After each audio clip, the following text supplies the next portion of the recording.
Salam sejahtera. Ini satu kejutan yang kita tidak pernah jangka akan berlaku. Kemarin ketika pembukaan sidang parlimen, isu ponteng ahli parlimen mula menular di media sosial. Abdul Hadi Awang, Presiden PAS yang dipanggil orang paling disukai PAS ini, akhirnya gagal hadir ke parlimen untuk pembukaan itu. Namun demikian, isu ponteng tersebut bukanlah disengajakan. Abdul Hadi Awang, Presiden PAS, mempunyai alasan sendiri mengapa tidak dapat menghadirkan diri, mengapa gagal hadir ke majlis pembukaan Dewan Parlimen atau Dewan Rakyat itu. Untuk makluman Anda semua, kehadiran pada hari pertama itu adalah sangat-sangat kritikal. Namun, yang mengejutkan ramai pihak ialah walau mampu mengarang minda presiden, ahli parlimen Marang tidak hadir pula ke parlimen. Ini alasan yang diberikan. Namun demikian, ramai juga yang menjadi hater kepada Hadi Awang ini menyatakan kalau ada rancangan nak jatuh kerajaan, kata mereka, cepat pula nak datang. Bertongkat pun datang juga. Tapi untuk hadir ke parlimen, kata mereka, kenapa pula Hadi Awang tak boleh datang, kata mereka. Itu persoalan di media sosial yang bertular di sana sini.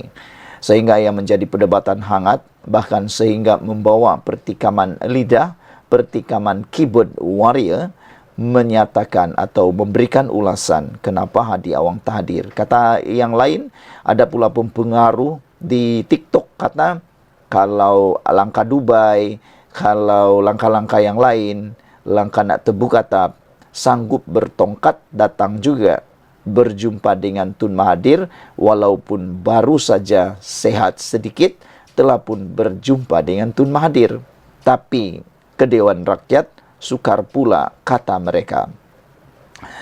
Walaupun siri minda presiden bertajuk Undang-Undang Dirimba mengatasi Majlis Keselamatan PBB disiarkan hari ini, Tan Sri Abdul Hadi Awang tidak hadir ke Dewan Rakyat. Tiada kelibat ahli parlimen Marang berkenan semasa istiadat pembukaan mesyuarat pertama penggal ketiga parlimen ke-15 di Dewan Rakyat pagi kemarin. Namun demikian, setiausaha kepada ahli parlimen itu, iaitu ahli parlimen Bacok, Muhammad Syahrir C. Sulaiman, ada alasan kenapa ketidakhadiran tokoh itu berlaku. Beliau yang juga setiausaha politik kepada Abdul Hadi Awang menyatakan bahawa keadaan kesihatan Abdul Hadi Awang tidak mengizinkan dan masih dalam tempoh pemulihan. Tapi itulah ramai yang mempersoal bagaimana Hadi Awang boleh menulis di ruangan ataupun di minda presiden walhal beliau dalam keadaan tidak sihat dan tidak mengizinkan. Mengapa boleh pula menulis tapi tak boleh hadir, kata mereka. Bekas Menteri Besar Terengganu sepenggal itu dikatakan masih mempunyai beberapa rawatan susulan di hospital di Terengganu. Syahrir telah menyatakan surat dan sijil cuti sakit telah pun dihantar ke pejabat yang dipertewa Dewan Rakyat. Kata beliau, kesihatan Tuan Guru tidak mengizinkan dan ada dalam tempoh pemulihan, ada rawatan susulan. Surat MC sudah dihantar kepada Speaker Dewan Tan Sri Speaker semalam. Pagi tadi, kerusi Abdul Hadi di barisan hadapan blok pembangkang dilihat kosong semasa titah yang sulung daripada di-Pertuan Agong Sultan Ibrahim. Sebelum ini, kehadiran Hadi ke parlimen amat rendah dengan hanya menghadiri 33 kali daripada 103 sesi parlimen sejak 26 Julai 2021. Angka itu menurut data yang dikumpulkan Malaysian Care for Conservation and Human Rights melalui inisiatif MyMP. Hadi menguasai kerusi parlimen Marang sebanyak 7 penggal. Walaupun kehadirannya di Dewan Rakyat boleh dibilang dengan jari, Hadi meraih sokongan tertinggi pada PRU 2022. Sekian dulu untuk kali ini. Jangan lupa tinggalkan komen Anda. Inilah yang paling mengejutkan kita. Presiden PAS ini masih disokong oleh rakyat, bahkan mendapat sokongan paling tertinggi walaupun kehadiran yang amat rendah, yaitu hanya hadir 33 kali daripada 103 kali sesi parlimen. Sekian dulu Malaysia kita punya. Kita juga sama-sama cintai Malaysiaku. Bye-bye. Selamat pagi, salam sejahtera. Persoalan kali ini, pada pagi ini ialah, adakah PAS dan Barisan Nasional akan bekerja semula? Adakah PAS akan membentuk semula Mufakat Nasional? Mahukah Zahid Hamidi bersama semula dengan PAS dalam satu kolam? Walaupun sebelum ini, PAS seperti telah mempermain-mainkan Barisan Nasional. Jawapannya mudah. Zahid Hamidi menolak untuk bekerja sama sekali lagi dengan PAS kerana Zahid mengandaikan tawaran hidup semula kerjasama dengan Mufakat Nasional, PAS tidak ikhlas, kata Zahid Hamidi. Hari ini Presiden UMNO, iaitu Datuk Seri Ahmad Zahid Hamidi, telah pun menyifatkan bahawa saranan PAS untuk menghidupkan semula Mufakat Nasional adalah satu tindakan yang tidak ikhlas. Kerana menurut Zahid Hamidi, kerjasama itu tidak ikhlas memandangkan mempunyai kepentingan sendiri.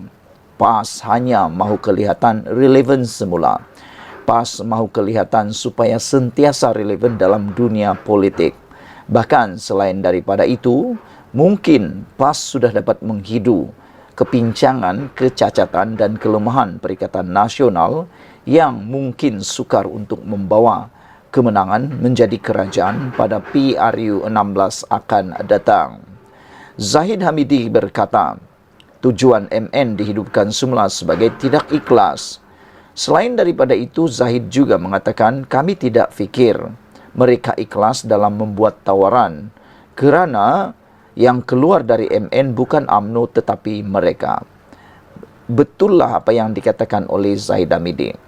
Yang keluar atau curang dalam perkahwinan Mufakat Nasional itu, yang menceraikan isteri atau suami ialah PAS sendiri. Bukan PAS, bukan UMNO. Bukan UMNO yang meninggalkan PAS, tetapi PAS lah yang meninggalkan UMNO, terkontang-kanting dalam Mufakat Nasional dan akhirnya bersatu pula dengan Parti Bersatu membentuk Perikatan Nasional secara diam-diam tanpa pengetahuan UMNO. Jadi, menurut analisis politik akar umbi UMNO, sebahagiannya menyatakan bahawa kalau UMNO bertindak menyertai PAS dalam Mufakat Nasional, itu satu tindakan yang agak tidak bijak, kerana seakan-akan memasukkan tangan ke lubang ular untuk dipatuk bagi kali kedua. Itu sebabnya ramai yang menyokong Zahid Hamidi supaya tidak menyertai Mufakat Nasional semula. Kata Zahid, mereka menikam kami dari belakang. Mereka lakukan karena melebihi daripada apa yang kita setujui atau setujukan. Paling bahaya dalam dunia ini apabila anda bekerja sama dengan orang yang menikam dari belakang. Tidak tahu apa tindakannya, curi-curi tikam dari belakang itu lebih bahaya daripada musuh yang ada di depan mata. Musuh yang berada di depan mata itu lebih senang untuk ditangani berbanding musuh dalam selimut, duri dalam daging, tikam dari belakang. Kata Zahid, saya tidak rasa mereka ikhlas dalam buat tawaran itu, katanya kepada pemberita. Sebelum ini, Mursidul Ampas, Datuk Hasim Jasin, berkata beliau yakin kerjasama antara parti itu dengan UMNO masih boleh dihidupkan kembali melalui Mufakat Nasional. Untuk rekod, Mufakat Nasional adalah kerjasama yang dibentuk pada tahun 2019 susulan Himpunan Penyatuan Ummah. Namun demikian, rentetan daripada pelbagai masalah, pelbagai haru biru di dalam Mufakat Nasional itu, akhirnya ianya seperti hidup segan, mati tak mahu. Namun, Mufakat Nasional masih wujud sehingga ke hari ini, belum dibubarkan, tetapi UMNO masih enggan untuk bekerja sama di dalam mufakat nasional. Pada pendapat ramai pemerhati politik, adalah bijak untuk UMNO melupakan terus mufakat nasional dan meneruskan perjuangan bersama kerajaan perpaduan ini kerana ianya lebih banyak memberikan kebaikan daripada keburukan. Sekian dulu untuk kali ini. Jangan lupa tinggalkan komen anda. Perlukah UMNO bekerjasama semula dengan PAS atau PAS perlu bekerjasama sendiri diri sendiri? Sekian dulu. Bye-bye. Selamat pagi, salam sejahtera. Agong bertitah, Baginda akan pastikan belanja kerajaan untuk perkara betul-betul perlu. Ini adalah satu titah yang memang kita tunggu-tunggu. Perbelanjaan yang tidak perlu tak payahlah guna, supaya tidak berlaku ketirisan. Dengan kata lain, penyalahgunaan uang. Dengan kata lain, rasuahlah, salah guna kuasa dan sebagainya. Baginda apabila menyatakan titah hasrat ini, memang ini yang rakyat mahu. Kita tidak mau lagi mendengar ada ahli-ahli politik yang menjadi kaya sekaya-kayanya. Kita tidak mau lagi mendengar keluarga-keluarga ahli politik menjadi kaya yang terlampau kaya. Kenapa tak kaya-kaya? Macam mana tak kaya? Kalau banyak penyelewengan, banyak perkara yang terbongkar, yang memberikan manfaat bukan kepada rakyat, tetapi kroni-kroni mereka. Kamu tahu semua itu sudah pernah dipaparkan dalam media massa.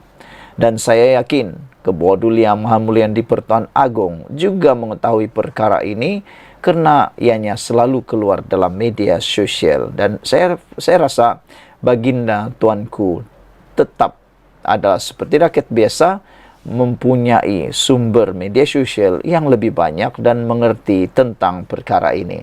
Itu sebabnya saya berpendapat Agong mengatakan Agong akan memastikan kerajaan guna belanja yang perlu, betul-betul perlu sahaja, kerana Baginda tahu banyak perkara yang tidak telus dan tidak secara sampai untuk keperluan rakyat. Kalau itu tidak memberikan manfaat kepada rakyat, jangan buat. Lebih kurang macam itulah. Sultan Ibrahim juga mahu kerajaan memperoleh lebihan fiskal setiap tahun. Yang di-Pertuan Agong yang di-Pertuan Agong Sultan Ibrahim bertitah akan meneliti perbelanjaan kerajaan dengan memastikan setiap cadangan untuk perkara betul-betul diperlukan. Sultan Ibrahim berharap sepanjang tempoh pemerintahannya, kerajaan berjaya memperoleh lebihan fiskal setiap tahun. Saya juga sendiri akan melihat perbelanjaan kerajaan dengan lebih teliti dan memastikan setiap cadangan perbelanjaan adalah untuk perkara yang betul-betul diperlukan titah Baginda. Ini yang dipanggil tata kelola yang baik. Tata kelola keuangan perbelanjaan yang terbaik. Jangan sekali hantam kromok saja. Itulah yang Baginda tidak mahu berlaku. Saya berharap titah Baginda, semasa pemerintahan saya ini, kerajaan akan berjaya memperoleh lebihan fiskal setiap tahun. Sultan Ibrahim bertitah dalam keadaan kewangan lemah. Ini akan menyebabkan kesukaran kerajaan untuk melaksanakan projek pembangunan baru atau memberikan suntikan dana untuk merancangkan pertumbuhan ekonomi. Baginda turut bersetuju dengan pengenalan Akta Kewangan Awam dan Tanggungjawab Fiskal 2023 yang dapat meningkatkan tata kelola bertanggungjawab serta ketelusan pengurusan kewangan awam. Kita mesti tegas bagi membendung ketirisan dan penyelewengan dana awam titah Baginda lagi. Saudara, dua perkara ini adalah perkara yang amat kritikal perlu diselesaikan di negara ini, yaitu perlu membendung ketirisan dan perlu dibendung penyelewengan dana awam. Bercakap tentang ketirisan ini, inilah yang paling kita tidak suka berlaku. Manakan tidak, peruntukan 1 juta ringgit untuk membuat sesuatu perkara, apabila berlaku ketirisan 1 juta tinggal saja 300.000. 700.000 tiris entah ke mana. Tiris entah ke mana, di mana penggunaannya pun kadang-kadang menjadi persoalan sehingga SPRM sendiri terpaksa campur tangan. Selain daripada itu, yang paling teruk sekali ialah apabila berlaku penyelewengan dana awam.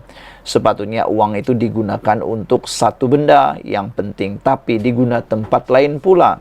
Dan yang paling mengejutkan kita juga adalah berlaku pula penyelewengan derma, bukan dana awam. Derma awam pun mula dapat dikesan.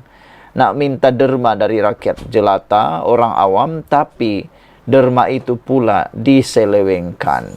Sekian dulu untuk kali ini. Jangan lupa tinggalkan komen anda. Tekan butang subscribe. Malaysia kita punya. Kita jaga sama-sama cintai Malaysiaku. Bye-bye.